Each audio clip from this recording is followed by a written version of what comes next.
The Abbott and Costello program, brought to you by Camel, the cigarette that's first in the service according to actual sales records. See if your throat and your taste don't make Camel a first with you, too. Find out for yourself.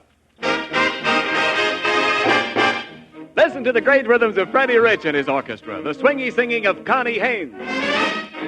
And that lad whose message loud and clear each Thursday rings into your ear.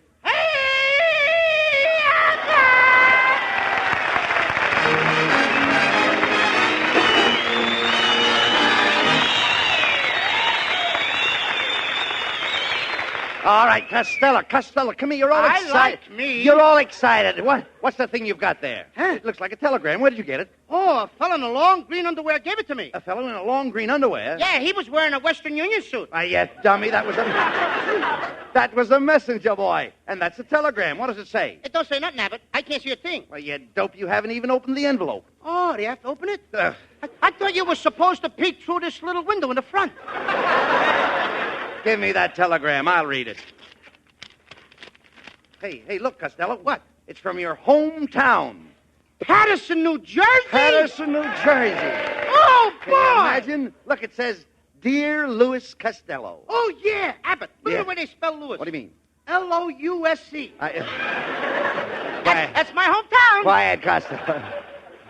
This telegram is from your old grade school in Paterson, Public School 15. Oh, boy. Good old PS-15. My old alma mattress. No. No, you mean alma mater. A mattress is something you lie on. I know. I laid around that school for 10 years. Well, what do they want with me, Abbott? Well, the telegram goes on to say, let's see now. We are proud of you, Mr. Costello, and the whole school will greatly be honored if you would come to Paterson this Saturday night and appear in our annual school play, signed by the principal, J. Soil-Off Wallpaper. How do you like that, Abbott? Boy, oh, boy.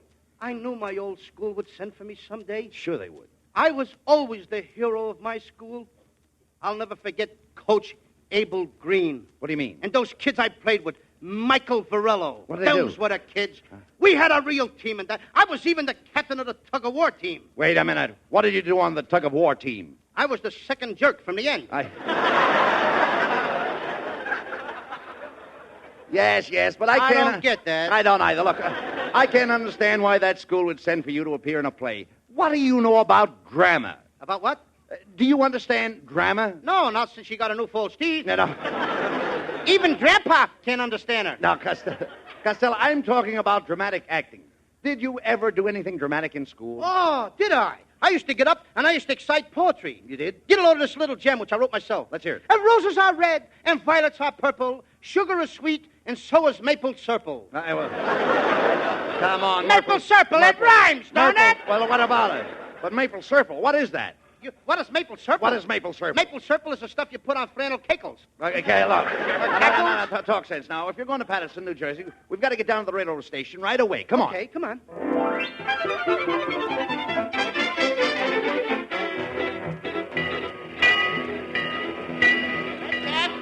cab, order.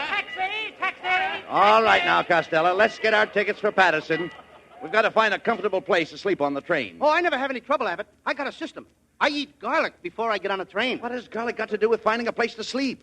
I just breathe in the conductor's face, and he gives me a wide berth. Oh, be sensible. Well, here's the ticket window. I beg your pardon, sir. We're going to Paterson. Could you tell us how the trains run? Oh, yes. There's a big black thing that pulls them, and it goes choo-choo and woo-hoo! This guy's been drinking too much of that Traveler's Aid. Look.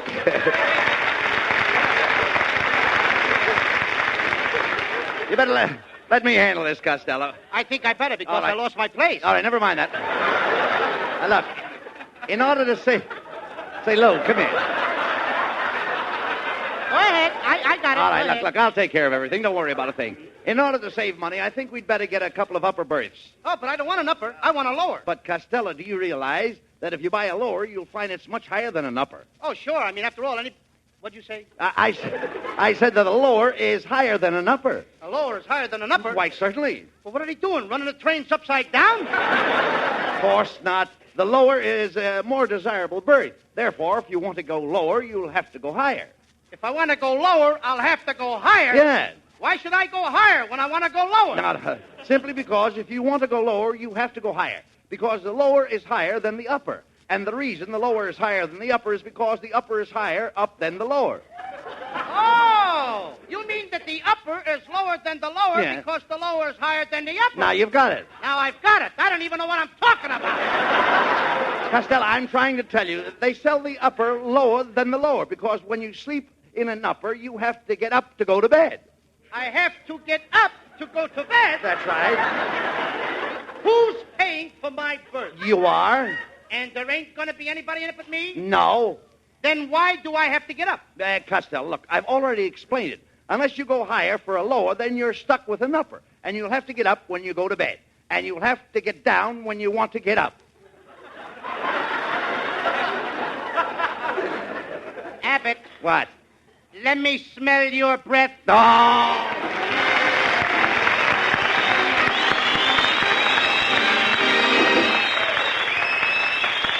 Hey, friends, would you like to do me well, I was just about to say do me a favor, but actually I should say do yourself a favor. Or maybe do your throat and your taste a flavor. Let them judge for themselves which cigarette best agrees with them. Let them answer the question you have so often asked yourself about which cigarette is best for you. Let your throat try Camel's kind, cool mildness.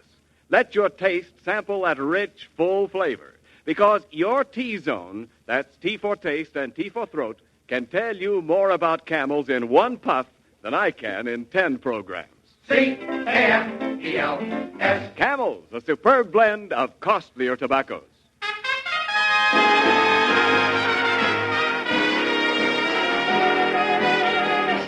Freddie Rich plays a hit tune of today, but for many of you, it is also a hit of other years. Freddie revives Sweet and Lovely.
Well, here you are, Costello, in good old Paterson, New Jersey.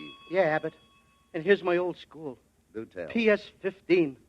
As I stand here looking at this old building, I think of the happy days I spent here as a boy. How long did you go to school, Costello? You mean counting kindergarten? Yes. 1 year. Well, come on, let's find the principal's office and see what time we start rehearsing for the school play tonight. Hey, what do you mean? What time we start rehearsing? Not we, me. This is my old school, not yours, Abbott. What do you mean? I'm going to do this play all by myself. I don't need your help. Oh, how can you say that, Costello? Haven't I always given you the best of everything? Why, last Sunday when we had a double date, I gave you the best girl. What a slick little number you had. Slick number is right. I bent her back in my arms and her hair slid off. All right, look.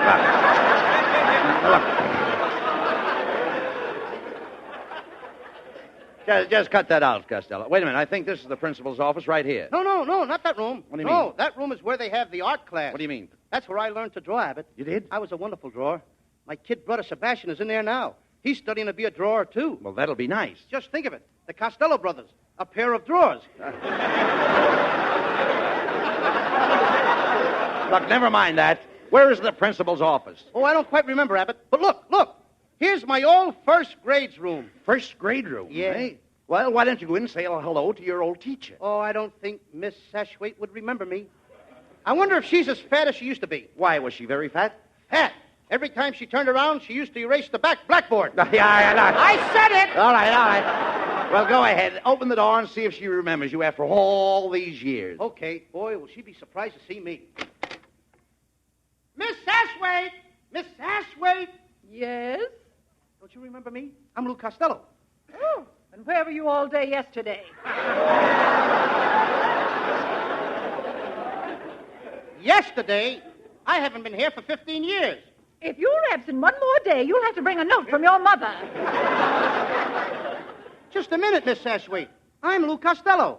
Don't you remember how 15 years ago I always used to pester you by raising my hand? Yes? Well? You can go now.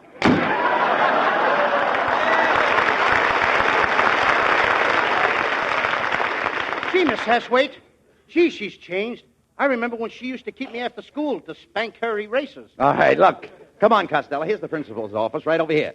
And you'd better let me talk to him. He's a very brilliant man. Go ahead. How do you do, sir? Are you Professor Wallpaper, the principal? Yeah. Oh, you can always tell a Harvard man. Professor, I understand you want Costello to appear in your school play tonight. Yeah, just a minute. I got the telephone tangled in my yo-yo. Now, if you fellas are looking for the rehearsal of the play, it's right in the next room. Oh, all right. Come on, Costello. Oh, I love you, Millicent, my darling. I love you too, Rodney. Kiss me, my sweet. Oh. Hey, you two, cut it out. Shh, wait a minute. Don't stop them, Costello. That's wonderful acting. They're not acting. That's the janitor and the fourth grade teacher. Oh, this is ridiculous. Can anybody tell us where they're rehearsing the play, please? Yes, right to the next room. Just ask for the English teacher. He's in charge. Thanks. Oh, I love you, Millicent, my darling. I love you too, Rodney. Kiss me, my sweet. Hey, Abbott, What? they've been doing that for 15 years. Why don't they get together? Well, she won't marry him when he's drunk, and he won't marry her when he's sober. Yes, teacher, I'm a dandy. Kitzel, don't tell me that you're teaching in this school, too. Yeah, could be, You know, I'm devoting my whole life to teaching the little kiddies how to speak perfectly the King's English. Yes, I went to one of the most famous colleges in England. Eton? Yeah, eating and drinking. I had a wonderful time. I was in London once. Yeah? I met a beautiful girl on the street one day. Piccadilly? I certainly did. He certainly did. I don't get it. Look, Kitzel, I understand you're directing the school play tonight. Yes, I am, my friend. You know, my whole family was dramatic coaches. My grandfather was a coach. My father was a coach. My uncle was a coach. Oh, I come from a long line of coaches. And what are you, the caboose? Well, gentlemen, I'll see you tonight at the play. Now I must get back to my pupils. Just a minute, Kitzel. Yeah? Just a minute. Is my kid brother Sebastian in your English class? Is that little Sebastian your brother? Woo-hoo! Is he a bright little chappie? You know, he is speaking the best English from the whole school. Just a second, I'll call him. Sebastian! Hello, Sebastian. Hello. I just wanted to tell you how proud I am of you. Professor Kitzel just told me that you're the best English pupil in his whole class. Is that true? Yeah, could be.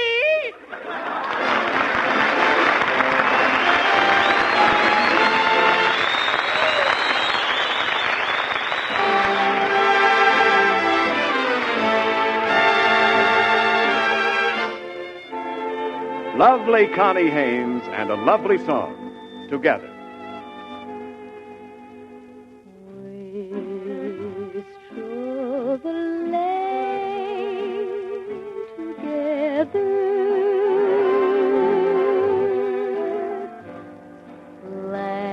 laughed at the rain together, sang love's refrain together, and we both pretend it would never end. One day we cried together,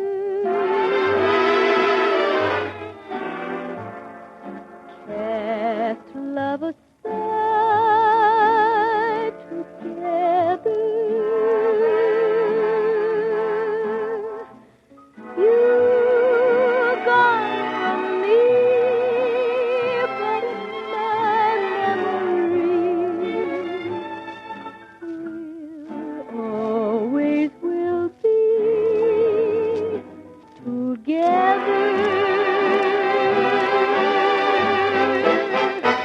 You're gone from me,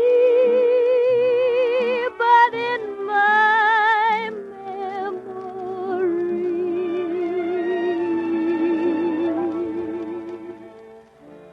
will always be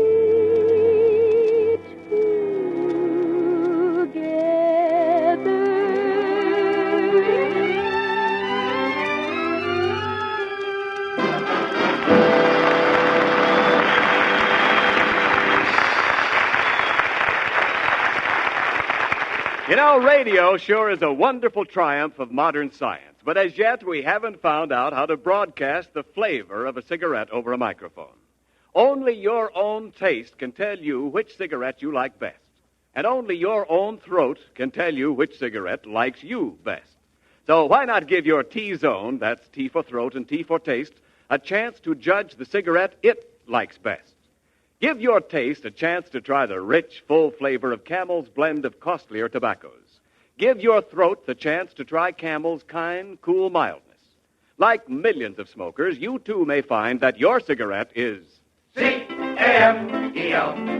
Camel's. Let them tell their own story to your own T-zone today.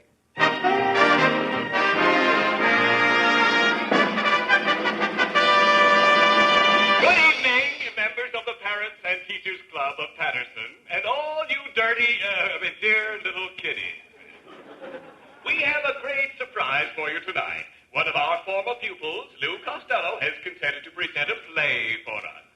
Most of you remember Lou Costello. In his school days, he was the head boy along this block. And let us listen to this blockhead. Costello, the audience is waiting for you. You've just been introduced. Open this door. Here I am, Uncle Bud. Sebastian, what are you doing in your brother's makeup and his costume? What is the meaning of this? Louis has disappeared. Disappeared? Mm-hmm. But don't worry, Uncle Bud. What do you mean? I'm going out on the stage and I'm going to take his place. And the audience will never know the difference.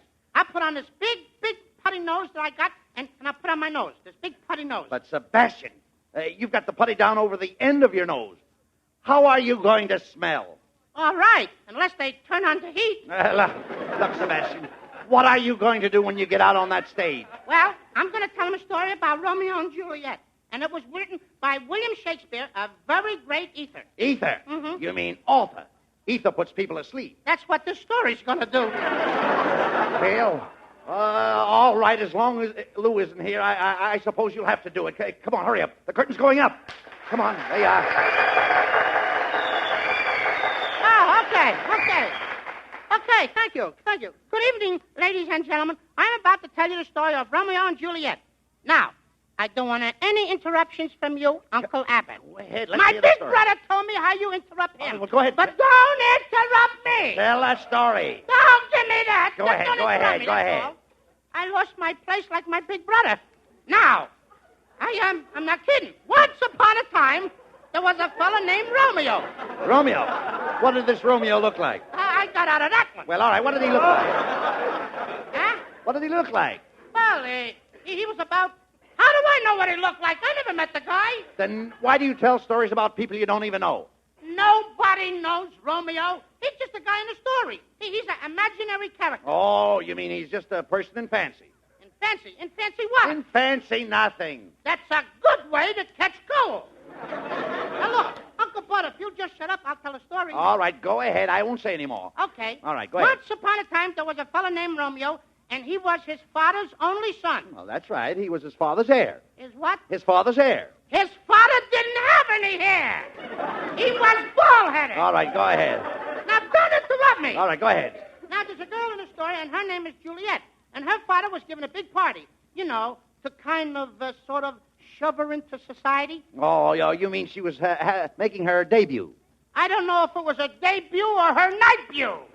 All I know, it was her first party, and a lot of people was invited to see her and stuff. And things. Well, you see, the folks were coming in to her coming-out party. How can you come in to come out? She was inside already. Naturally, she had to come in to come out. What did she want to come out for? She was inside. This wasn't an outdoor affair. All right.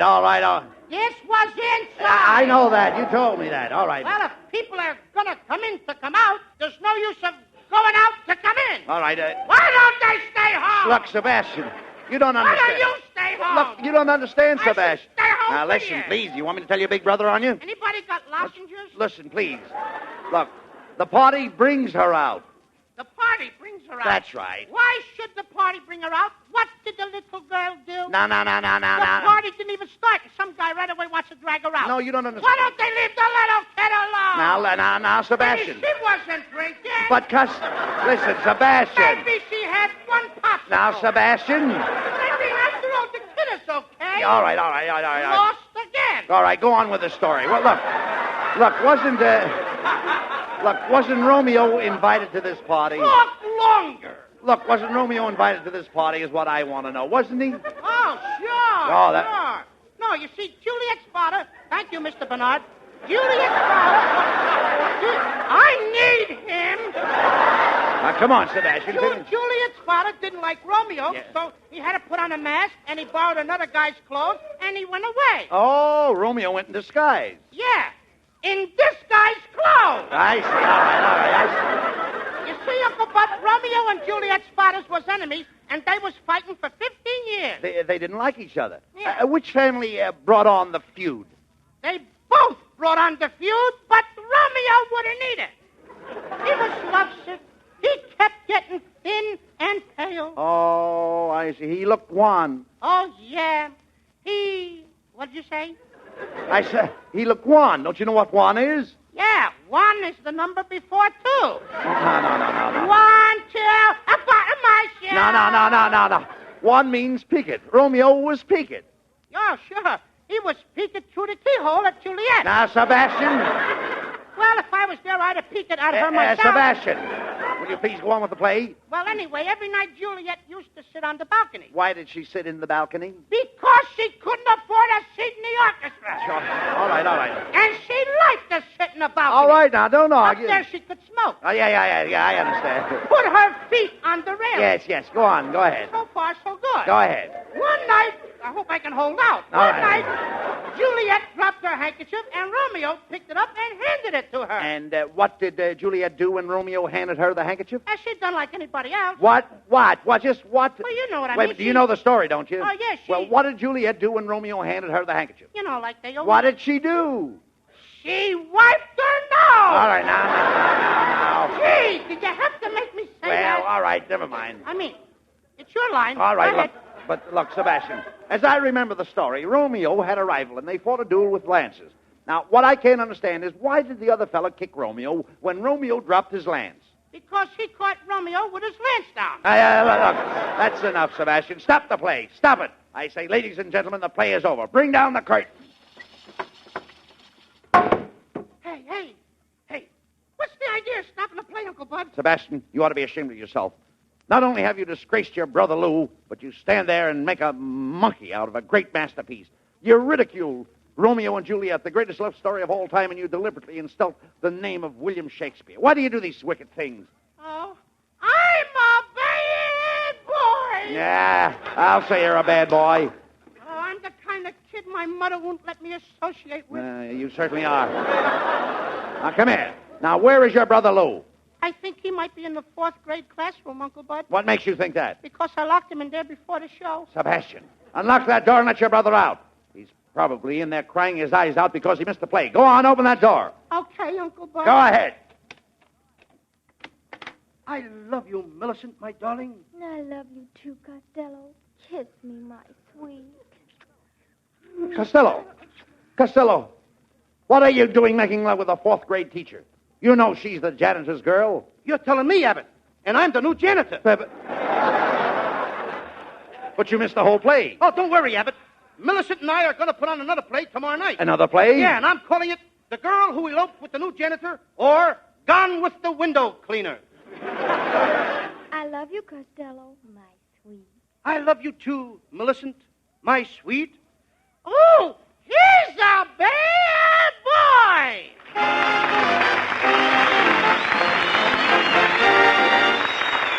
Abbott and Costello will be back in a moment. Thanks to the Yanks of the Week. Tonight we salute Technical Sergeant George James H. Logan of Luling, Texas, who is one of only 2 men in this war to receive both the Congressional Medal of Honor and the Distinguished Service Cross. In your honor, Sergeant James M. Logan, the makers of Camels are sending to our fighters overseas 400,000 Camel cigarettes. Each of the 3 Camel radio shows honors a Yank of the Week by sending free 400,000 Camel cigarettes overseas. A total of more than 1 million Camels sent free each week. In this country, the Camel caravans traveling from camp to camp have thanked audiences of more than 4 million Yanks with free shows and free Camels. Camel broadcasts go out to the United States 3 times a week, are rebroadcast to our men overseas and to South America. Listen tomorrow to Jimmy Durante and Gary Moore. Monday to Bob Hawke in Thanks to the Yanks. And next Thursday to Abbott and Costello. And before we hear from the boys, I'd like to say the Merchant Marine needs more men to man the supply lines to victory. And to eligible men, it offers not only a well-paid and worthy present, but a splendid future. In 6 months' time now, you can make the progress it would have taken you 3 years to make before Pearl Harbor. Get all the facts. Go to any United States Employment Service office or wire collect to the United States Merchant Marine, Washington, D.C. And now, here are Bud and Lou Costello with a final word. Thanks, Ken. But it's getting a little late, so all we'll have time to say is just good night, folks. And good night to everybody. Good night, please buy bonds. Buy bonds. Good night, folks. To everybody in Paterson, New Jersey. Good night, neighbors. Good night, neighbors. Be sure to tune in next week for another great Abbott and Costello show. And remember, try Camels on your throat and your taste. See for yourself how Camel's mildness, coolness, and flavor click with you.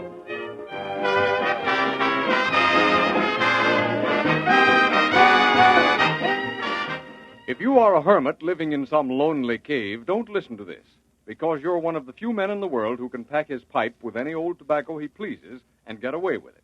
But if you want your pipe to make a hit with people around you as well as yourself, then load up with Prince Albert. That wonderful fragrance, that aged-in-the-wood aroma, gives your pipe real pipe appeal to other folks as well as yourself. Besides that fragrance, Prince Albert has a rich, full-bodied, yet mild flavor. It's no-bite treated for tongue gentleness. It's crimp-cut to pack, draw, and burn perfectly. And what a bargain. Just about 50 pipefuls in one regular 2-ounce package. More pipes smoke Prince Albert than any other tobacco in the world.